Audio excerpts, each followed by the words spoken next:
A gente precisa gastar mais tempo ao redor da mesa e jamais permitir que o inimigo das nossas almas roube a paz que nós precisamos ter. É aqui nesse lugar em que a gente pratica as coisas mais gostosas da vida. É realmente gostoso estar em família. A sua casa tem muitas pessoas, tem uma família bem grande ao redor da mesa. Pois é, isso é inegociável.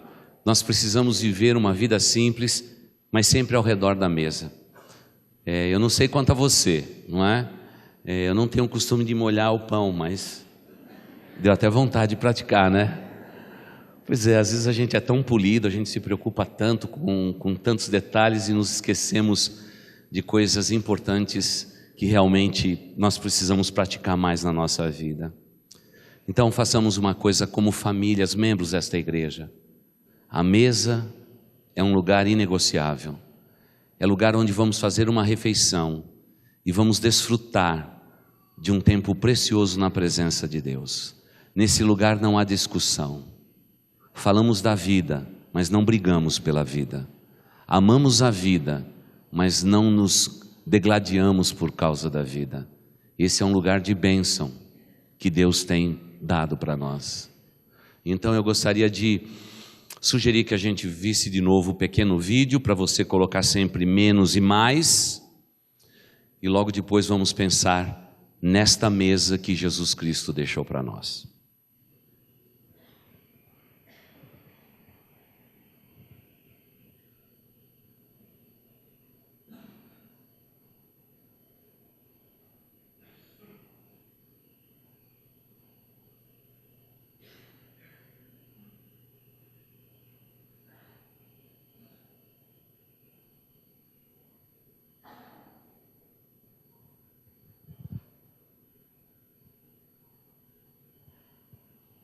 É vida simples que nós queremos propor a todos vocês, uma vida simples e preciosa.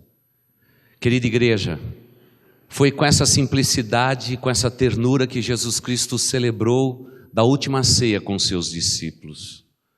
O lugar era simples, era um lugar alto na parte nova da cidade de Jerusalém, e se era assim, e se tinha uma parte alta, como nos diz as Escrituras, não era um lugar muito pobre, era um lugar realmente especial e selecionado. Mas foi ali que Jesus Cristo decidiu celebrar com seus discípulos daquela ceia e fazê-lo pela última vez. Os homens arqueologicamente continuam procurando, quem sabe, a última taça que Jesus Cristo colocou às mãos, porque até hoje eles acreditam que quem encontrar esta taça provavelmente vai ter vida longa sobre a face da terra. Eles pesquisam e se esquecem que o que Jesus quis ensinar não é exatamente a longevidade de uma vida, mas a preciosidade de momentos que nós passamos junto com os nossos amigos. Precisamos a cada dia mais aproveitar cada instante que Deus nos concede ao redor da mesa, incluindo esta mesa. Eu sei que durante muitos anos a ceia do Senhor foi chamada no meio evangélico, entre os crentes, de Santa Ceia. Naturalmente, os teólogos estudaram e perceberam claramente que não se tratava de um cerimonial que conferia qualquer espécie de magia, santidade ou unção especial. Era simplesmente uma celebração que rememorava a morte, o sacrifício de Cristo naquela cruz há tanto tempo atrás. A palavra Santa Ceia foi substituída pela expressão Ceia do Senhor, como as Bíblias começaram a colocar os parágrafos no topo de cada uma das sugestões bíblicas para a celebração da ceia. Porque de fato nenhum desses elementos vai conferir santidade ou uma unção diferente para quem comer deste pão e beber deste cálice. Mas na verdade a verdadeira unção está ao redor desta mesa. Está na extensão da tua vida e da minha vida. Quando eu e você lançamos mão deste pão e bebemos deste cálice, o que nós estamos fazendo? Nós estamos cumprindo o que Jesus Cristo nos ordenou, e Ele deu uma ordem expressa para que a gente celebrasse desta ceia até que Ele voltasse, e assim com toda a fidelidade temos praticado, mas este é um exemplo de comunhão e de intimidade que nós temos que ter ao redor da mesa. Como na frase que acabamos de ver, menos ausência, mais comunhão.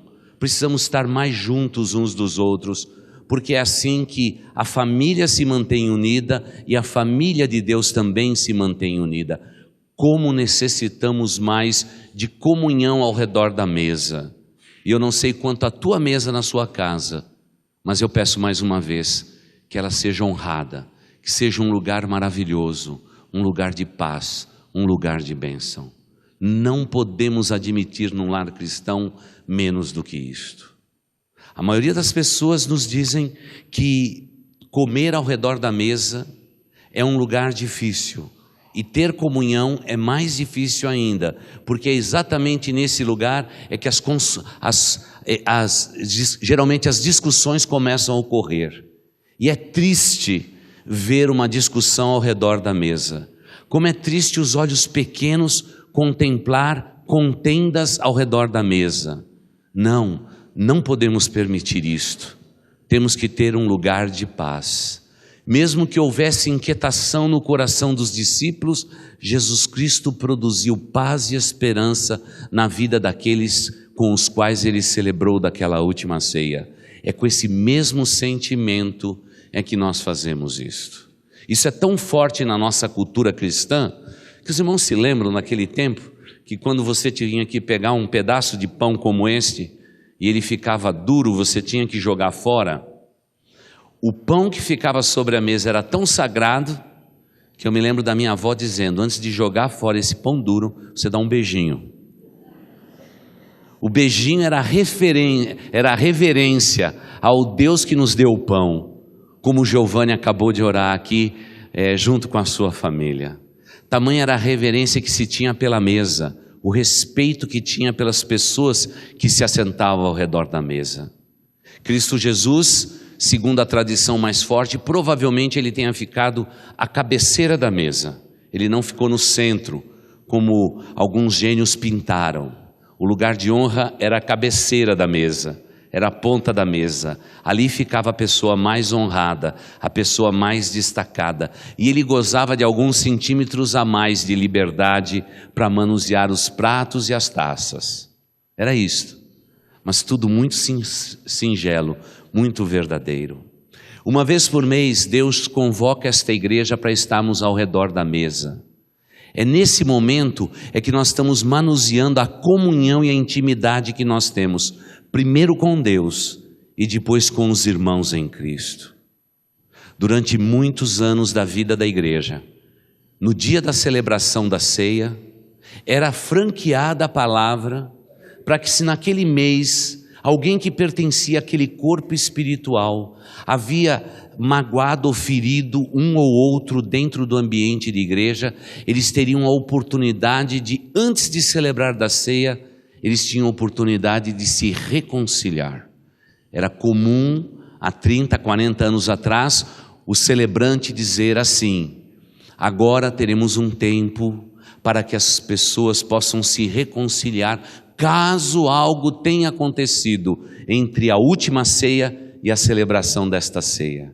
Era muito comum, na sinceridade da vida cristã, pessoas saírem dos seus lugares e abraçar outras pessoas, sempre com a palavra doce na mão: me perdoa, nós estamos caminhando para a ceia. Aquilo era um marco na vida das igrejas. Claro que tudo depois ficou muito prático. Os copinhos ficaram individuais, o pão já veio partido, tudo ficou muito rápido. Muitas vezes a celebração da ceia é simplesmente um pretexto num culto. É por isso que a gente sempre diz, dia de ceia do Senhor é dia de ceia do Senhor. É um dia para nós, para a nossa família espiritual. Tem que ser assim. E me parece que nós estamos perdendo desses aspectos tão simples, tão comum, nós estamos perdendo alguma coisa. Não é? Nessa semana, por exemplo, na terça-feira, nós distribuímos para os diáconos que vieram para a nossa reunião mensal, nós distribuímos os cálices que já vêm selado com alumínio em cima.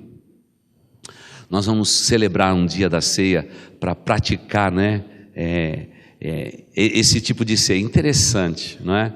para higiene, manuseio, tudo é mais fácil. Mas aí tem uma peliculazinha de alumínio em cima. E depois que todo mundo abriu, tomou e disse assim: olha, é bom, é prático, vale a pena e tudo mais, o que rondou o coração de todos os diáconos foi o seguinte tema: pastor, será que a gente não vai tornar mais prática ainda a ceia? E será que de repente a gente vai deixar aquela singeleza de ver o trabalho dos diáconos enchendo os copinhos, manuseando tudo isso e etc. Será que nós não estamos ficando extremamente práticos? Estamos mais para a era do micro-ondas do que o forno a lenha, não é? Então foi a nossa discussão, foi assim, não é?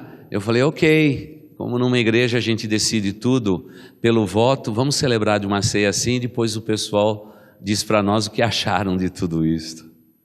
Por quê? Qual foi o apelo dos diáconos? Será que nós não estamos sofisticando demais? Será que a gente não está tentando tornar de prático aquilo que era muito singelo, aquilo que demorava tempo, aquilo que tomava tempo? Será que nós estamos tendo tão pouco tempo na vida que nós não temos nem tempo para celebrar da ceia do Senhor e estamos desfrutando da comunhão com os nossos irmãos em Cristo? Será que alguma coisa tem roubado isso da gente? Eu não sei quanto a você, mas eu gostaria de, nessa celebração, pensando nesta mesa, eu gostaria de pedir para que você realmente examinasse o seu coração e dissesse aí no íntimo do teu ser: que alegria a gente poder estar ao redor desta mesa numa noite como esta, para assim comermos deste pão e bebermos deste cálice. Como é um privilégio, como é uma oportunidade singela, maravilhosa, aquela de estarmos rememorando aquilo que Jesus nos ordenou, e fazemos isto com tanta alegria. Por isso, antes da gente celebrar desta ceia, antes de lermos o texto bíblico que temos separado para esse momento, eu gostaria que você tivesse um tempo com a pessoa que está aí do seu lado. Eu queria que você compartilhasse com essa pessoa. Quando foi? Em que ano foi? Pode dizer mais ou menos que você celebrou da sua primeira ceia. Agora não comece ainda, espera aí. Se você estiver perto de uma pessoa e ela disser assim para você: olha, eu ainda não celebrei de nenhuma ceia, porque ainda eu não fui batizado biblicamente, eu não faço parte da igreja do Senhor Jesus, eu gostaria que você pudesse orar com essa pessoa para que ela definitivamente tomasse uma decisão a respeito de uma mesa, entre tantas as mesas que nós temos na vida, onde que decisões incríveis são tomadas. E entre todas as mesas que Deus coloca diante de mim, eu tenho que dizer: a mesa da minha casa, ela é muito respeitosa, mas eu também tenho que admitir, querida igreja, que se tiver uma segunda mesa que eu gosto de estar, é essa daqui. É essa, quando eu estou diante dos meus irmãos e a gente come do mesmo pão e bebe do mesmo cálice, em louvor e exaltação ao nome maravilhoso do Senhor nosso Deus. Então vamos lá, vocês vão ter 2 minutos para um dedinho de prosa com quem está do seu lado. Vamos voltar no tempo. Quando foi que você celebrou desta primeira ceia?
Muito bem.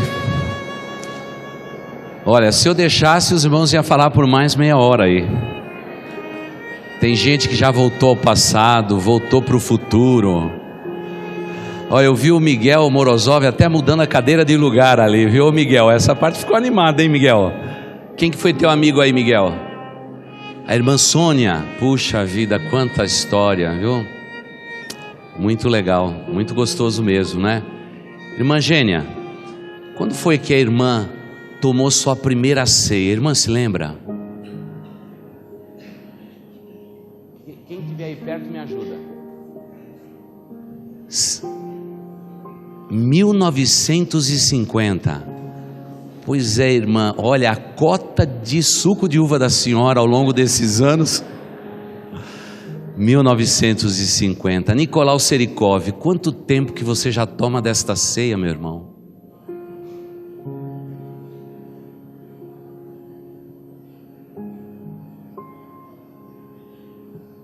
Quanto que foi? 62. A irmã Gênia ganhou. A irmã Gênia ganhou. Mas vamos pegar alguém aqui que está celebrando da ceia há pouco tempo.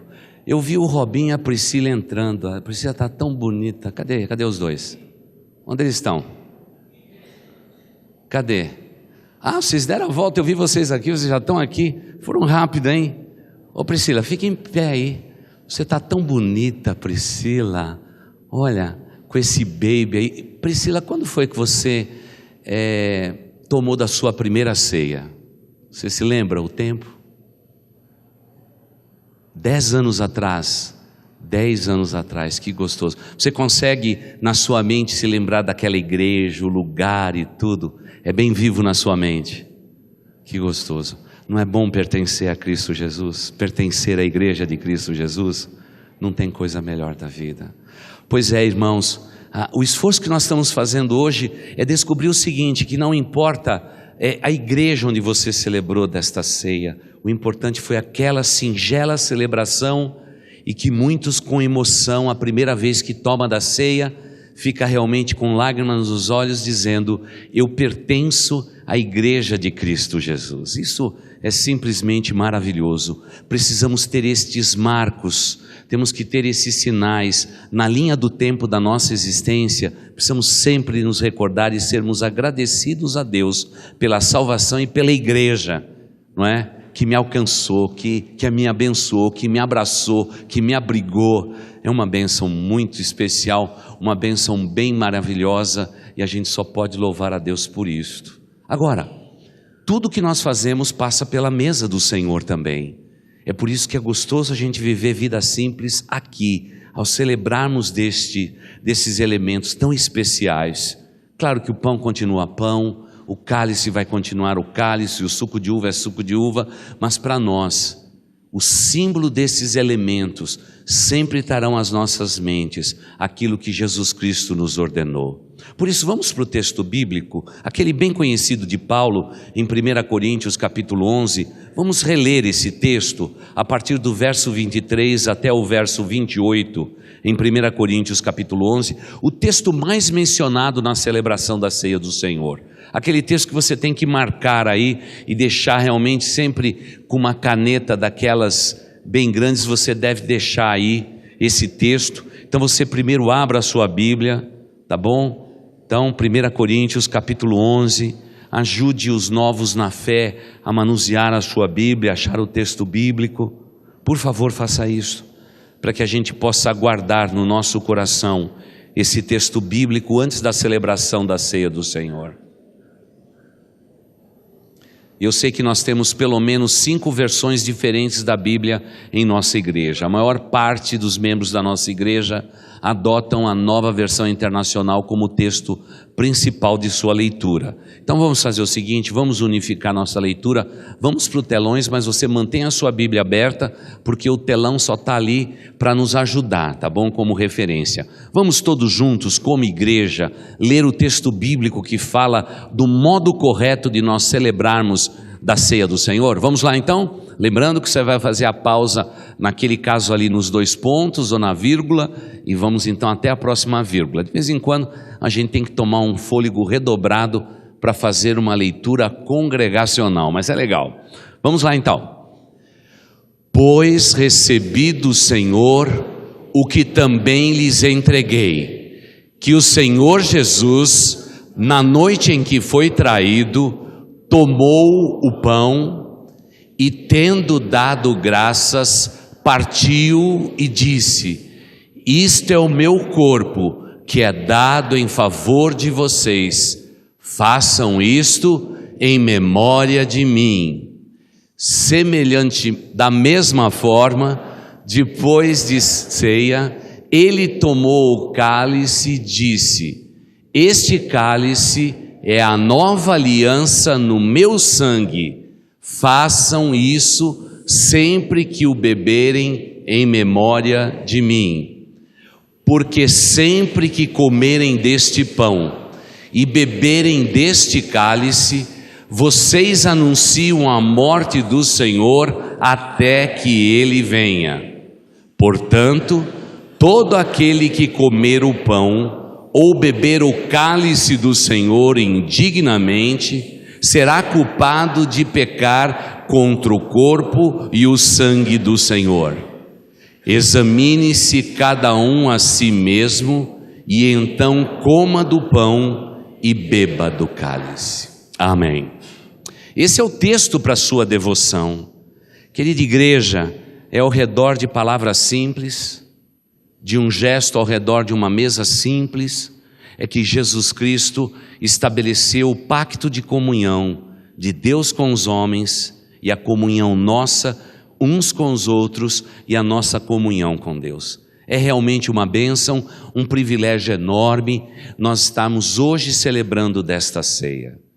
E é mesmo um momento memorável no nosso coração. Agora lembre-se, se você está aqui neste auditório e você diz: pastor, eu não pertenço a esta igreja, eu pertenço a uma outra igreja evangélica, eu quero dizer que você é bem-vindo para tomar desta ceia, mas anote o que eu vou dizer a você: desde que você esteja em comunhão com a tua igreja local, porque tem gente que já deixou a igreja faz uns 5 anos e hoje está aqui. Você tem que estar em comunhão com a tua igreja, porque o que é que nós estamos representando nisso? Comunhão da família espiritual. Então é por isso que a ceia nossa não é ultra restrita, como pratica muitas denominações. Ela é uma ceia aberta. No entanto, eu quero te lembrar, se você quer participar conosco, membro de outra igreja, você é muito bem-vindo para celebrar conosco. Você está em comunhão com a sua igreja? Você está em comunhão com Deus? Seja bem-vindo à mesa, filho. Seja bem-vindo à mesa, filha. É uma honra poder ter nossos irmãos em Cristo participando desse momento tão especial. Agora, se você está aí sentado e dizendo: pastor, eu ainda não tomei os passos definitivos que eu preciso, eu ainda não fui para a classe de batismo, eu não fui para a classe de novos membros, quem sabe, eu gostaria que você regularizasse a sua situação. Por quê, irmãos? Porque o número de pessoas que assistem uns cultos no final de semana é um número grande de pessoas. Nós não conseguimos cuidar de todo mundo. Tem pessoas que dizem para mim: pastor, esse aqui é um visitante, eu cumprimento o visitante. E eu digo para a pessoa, quanto tempo você está vindo à igreja? E ele diz: mais ou menos uns 5 meses. E eu confesso para os irmãos que eu acho que eu vi 1 ou 2 vezes aquele irmão. A gente não consegue mais cuidar. Mas a responsabilidade é cada um de nós que devemos ter. O nosso compromisso é com Cristo Jesus, mas o compromisso seu também passa pela igreja local. Você tem que fincar raízes nesta igreja ou em outra igreja, mas você deve fincar as tuas raízes e ver a bênção de Deus sobre a tua vida e a tua descendência. Vivemos num tempo onde que as pessoas não querem mais ter compromisso com a igreja local. Em uma reunião grande que foi feita em São Paulo há 3 semanas atrás, o pregador que veio de fora perguntou para aquela multidão de pessoas que estavam ali lotando aquele grande auditório. Era uma noite de louvor, adoração, e ele, como um coração pastoral, ele perguntou: quantos de vocês pertencem a uma igreja? Levante a mão. E quando ele falou isso, metade do auditório levantou a mão. E ele disse: e a outra metade? E uma pessoa que estava na frente diz assim: Nós somos um povo sem igreja, ou os desigrejados, como diz o censo, o último censo brasileiro. Querida igreja, não existe crente desigrejado. A figura da igreja é muito forte. Jesus Cristo, Ele é a videira verdadeira. O Deus Pai é o viticultor, aquele que cuida desta videira. E nós somos os ramos. Se você tirar o ramo da videira, diz a Bíblia que não serve para mais nada a não ser colocada no fogo e ser incinerado. Irmãos, não vamos negar o que a Bíblia, a palavra de Deus nos ensina, irmãos. O inimigo é astuto, ele está cegando o entendimento de uma geração inteira. A igreja de Cristo Jesus é importante.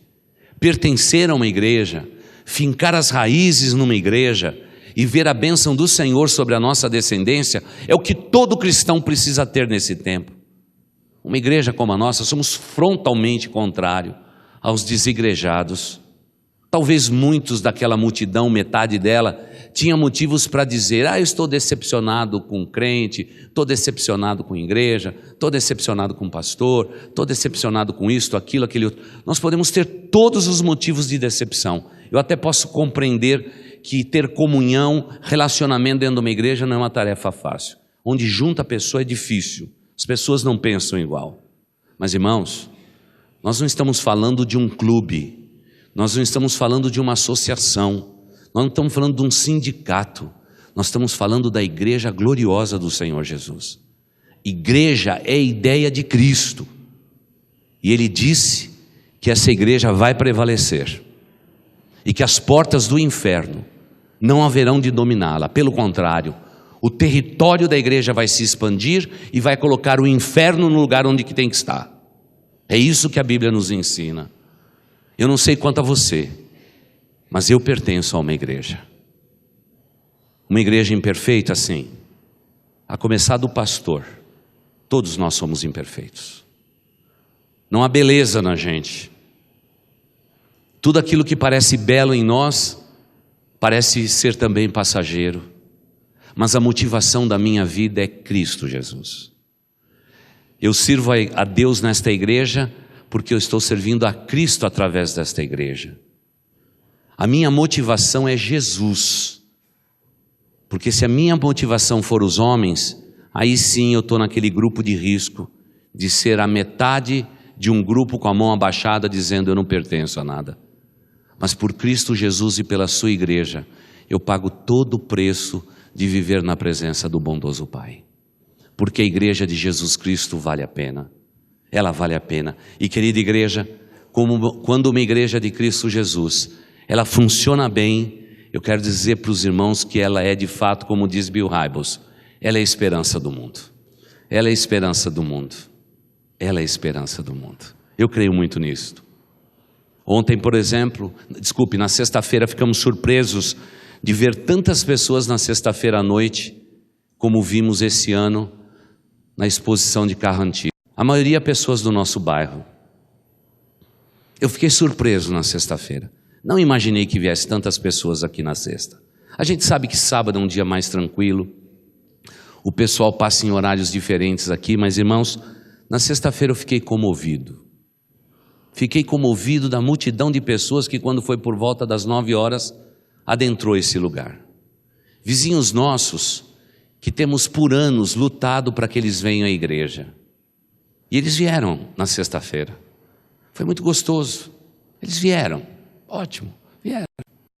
Quando eles saíram, eles gostaram da exposição. E alguns deles disseram assim: pastor, onde a sua igreja se reúne? Estava tudo interessante. O estacionamento cheio de carros maravilhosos, o hall de entrada com carros maravilhosos, mas o que eles perguntaram é onde a sua igreja se reúne. E quando eu pedi para que a porta fosse aberta, e ligamos parte dessas luzes e tudo mais, foi inacreditável, irmãos, o que começou a acontecer. As pessoas católicas, antes de entrar aqui, fizeram o sinal da cruz e entraram. Alguns me chamaram de padre. Tem importância. Mas, irmãos, eles estavam na igreja de Cristo Jesus e saíram por aquela porta dizendo assim: como esse é um lugar de paz. É interessante, ele está falando da ambiência. E quantos de nós que somos membros desta igreja, nós já colocamos a nossa vida no automático? A gente entra e sai desse santuário e muitas vezes fazemos como Jacó. Deus está nesse lugar e a gente não percebe. Sabe por quê? A ambiência desse culto quem faz é você. Quando você predispõe o seu coração a realmente entender os planos maravilhosos do nosso Deus. Hoje pela manhã também, que emoção. Quero agradecer aqui de púlpito, porque hoje nós estamos em família. Quero agradecer o Ney, Luiz Gonzaga. Vocês estão aí? Ney, Luiz, vocês estão aí? Acho que eles estão mortos. Ô Luiz, fique em pé, querido. Olha, aplaudindo o Luiz, nós vamos aplaudir o Ney também. Obrigado, Luiz. Obrigado. Hoje, quando fomos entregar o diploma para as pessoas que expuseram um carro aqui na igreja, nós colocamos distintivamente o nome da pessoa, o carro que ele contribuiu, a placa do carro. E quando nós entregamos aquele diploma, você via os nossos vizinhos, donos desses carros, com lágrima nos olhos, recebendo aquele diploma e sussurrando no meu ouvido: pastor, a sua igreja é diferente, vocês têm respeito pelo ser humano. Quantos lugares que vamos para expor os nossos carros, ninguém olha nos nossos olhos, ninguém dá um café para nós, ninguém tem o respeito e a distinção que você tem. Irmãos, hoje eu fui para minha casa, depois da feijoada, pensando no meu coração, quantas ovelhas que eu tenho nesta igreja, e que muitas vezes não têm a capacidade de agradecer a esses homens que ficam de paletó e gravata ao redor desse santuário, cuidando de vocês, mas os que são de fora logo reconhecem. Quantos que estão cuidando do estacionamento do seu carro? Irmãos, eu quero dar para o motorista bom daqui, colocar 90 carros ali atrás, se é fácil. Quantas vezes quando ele coloca o cone, ali naquele lugar, alguém para e não pode mais entrar porque está lotado. Daqui a pouco chega um carro com uma pessoa idosa, ou com um cadeirante, e eles tiram o cone e diz: pode entrar. Quantas vezes eles não ouvem coisas absurdas lá atrás, de membros dessa igreja que se dizem crentes. Irmãos, nessa igreja tem ordem, se alguém colocou o cone, ninguém tira, porque o pastor está lá na porta, na vida daquelas pessoas. Muitas vezes não respeitamos as pessoas que trabalham no nosso meio, mas a igreja de Cristo Jesus é assim, nós temos que ter em autoestima as pessoas que trabalham entre nós, temos que ter respeito por cada um deles. Eu sei que às vezes você corre lá para pegar teu bebê, você está preocupado porque você precisa chegar para assistir o Fantástico à noite, você nem olha para o rosto da irmã, que ficou com teu bebezinho durante às vezes 1h45, 2 horas com o seu bebezinho no colo, lhe chama no telão, quando realmente a gente percebe que uma criança necessita de uma mãe. Esse é o apelo. Mas muitas vezes pegamos aquele bebê, vamos embora, sem dizer obrigado pela pessoa que cuidou dos nossos filhos. Quantas vezes as nossas secretárias se revezam ali naquele balcão branco, e quantas vezes as pessoas vão lá para pedir, para exigir, e muitas vezes não enaltece, não elogia, não demonstra que estão em comunhão com a igreja de Cristo Jesus. Irmãos, a gente não pode permitir nunca que aqui dentro desta igreja pessoas sejam deixadas de lado, menosprezadas no trabalho cotidiano. Não, nós somos a igreja que tem um elogio na mão, porque nós somos uma família, e da mesma forma que a gente elogia todos que estão ao redor da mesa, ao redor desta mesa nós elogiamos e honramos todas as pessoas que trabalham conosco. Por isso, igreja, É mesa aqui, é mesa aqui. É drama aqui, é drama aqui. Mas a minha atitude é que faz toda a diferença. Desenvolva um coração agradecido, porque o nosso mestre tomou o pão e deu o quê? Graças. Semelhantemente, depois de cear, ele pegou o cálice e ele rendeu o quê? Graças. Nós estamos dentro da igreja de Jesus, sempre levantando o pão, sempre levantando o cálice e rendendo graças ao nosso bom Deus. Porque se existe uma instituição na face da terra, onde que o ser humano é respeitado, é a igreja de Cristo Jesus. E se não for respeitado aqui, a gente corrige rota. Aqui nós temos um grupo muito legal que é Conselho de Ética e Disciplina. É lá que você vai conversar. Porque é eles que cuidam dessa causa. Agora, aqui dentro da igreja, o respeito que o grupo masculino tem pelas mulheres desta igreja é altíssimo, é em alto nível. Para nós, ensinamos para os homens desta igreja, em cada reunião dos homens da promessa, que as mulheres desta igreja, as moças, as meninas, elas representam para nós a noiva de Cristo. E todos os homens desta igreja são como os amigos do noivo, o Senhor Jesus Cristo. Somos guardiões. Aqui nesta igreja temos um respeito supremo pelas pessoas de idade. Enquanto que no mundo as pessoas de idade são desprezadas, nós amamos as pessoas de idade nessa igreja. Temos respeito, cedemos nosso lugar para eles, temos respeito por essas pessoas. E é claro, na outra ponta da linha temos um carinho muito grande por crianças. Como amamos crianças nesta igreja. E eu peço que você ame também as crianças. Porque se nós não amarmos as crianças, provavelmente não haverá futuro para esta igreja. E só seremos uma igreja coesa e abençoada quando realmente fizermos isso de todo o nosso coração. O meu apelo como líder espiritual desta igreja, tendo vocês hoje à mesa, como um pai que é responsável por aquela outra mesa, eu digo que tem coisas aqui nesta igreja que são negociáveis, mas tem coisas que são inegociáveis. A palavra de Deus é inegociável. Ela é o que é, ela é a palavra de Deus e sempre será para nós. Não vamos acrescentar nada dela e não vamos tirar nada dela. Vamos viver a palavra do Senhor. Ela tem supremacia sobre todos os nossos relacionamentos. É inegociável. Tem um bocado de coisa que a gente pode negociar. Mas eu rogo a Deus, como líder espiritual, que você seja um membro realmente fiel desta igreja. E se seu coração anda triste, aborrecido, corrija a rota. Se você está nesta igreja, a palavra de Deus já não toca mais no seu coração, já não fala a tua alma, talvez é tempo de você se retirar e procurar um outro ministério. Porque você tem que vir à igreja com alegria. Quando cantar os cânticos, cantarmos com a maior alegria do mundo. Quando vermos os nossos irmãos no corredor, conheço bem ou não, eu dou-lhe um abraço e um beijo em nome de Jesus Cristo. Ah, é meu irmão em Cristo, é minha irmã em Cristo. Eu tenho um carinho, eu tenho um respeito, não é, por esse povo. E a gente tem que vibrar por essas coisas. Porque senão, irmãos, sabe o que acontece conosco?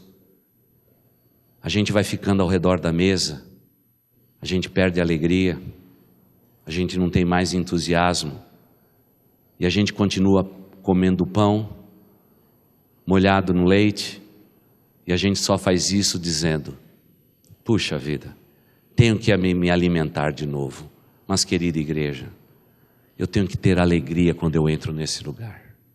Eu tenho que ter regozijo.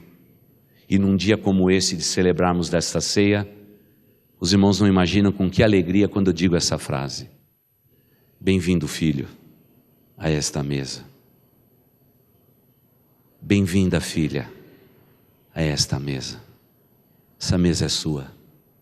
É aqui nesse lugar onde que num momento lindo como esse, todas as pessoas são igualadas. Recebe do mesmo pão, do mesmo cálice, com todo o respeito, porque dentro de uma igreja como essa não tem diferença nenhuma entre os irmãos. Todos vocês são iguais. Você pode ter uma cor de pele diferente da minha, mas somos irmãos, lavados no sangue do Cordeiro. E aleluia por isso. A tua posição social pode ser destacada, você pode não ter uma posição privilegiada, mas na hora dessa celebração está todo mundo igualado, somos todos iguais diante do sangue do Cordeiro Jesus Cristo. E eu glorifico a Deus por isso. Eu quero pertencer a uma instituição lúcida como esta. Eu preciso pertencer a uma instituição como esta. Por isso, se você está de fora, finque raízes. É tempo de você acertar a Deus. Agora, se você está aqui, me permita dizer, vamos raspar a vara, vamos limpar, vamos corrigir aquilo que está a mais na nossa vida, para que a gente dê frutos, e muitos frutos para a glória de Deus. Vamos deixar Deus limpar a cada um de nós que somos varas, e vamos continuar glorificando e exaltando ao Cristo, que é a videira verdadeira, ao nosso Deus e Pai, que é o viticultor, ao Espírito Santo de Deus, que faz a ambiência desse culto, e aquilo que aconteceu nesse culto não se repete em outro culto. Porque essa ambiência, esse momento é singular, ele não se repete. Quem perde um culto, perde muito, porque quem perde um culto já perdeu muita coisa. Por isso, eu quero dizer com a ajuda dos irmãos diáconos que nos servirão nesta noite: filho, bem-vindo à mesa. Filha, bem-vinda à mesa.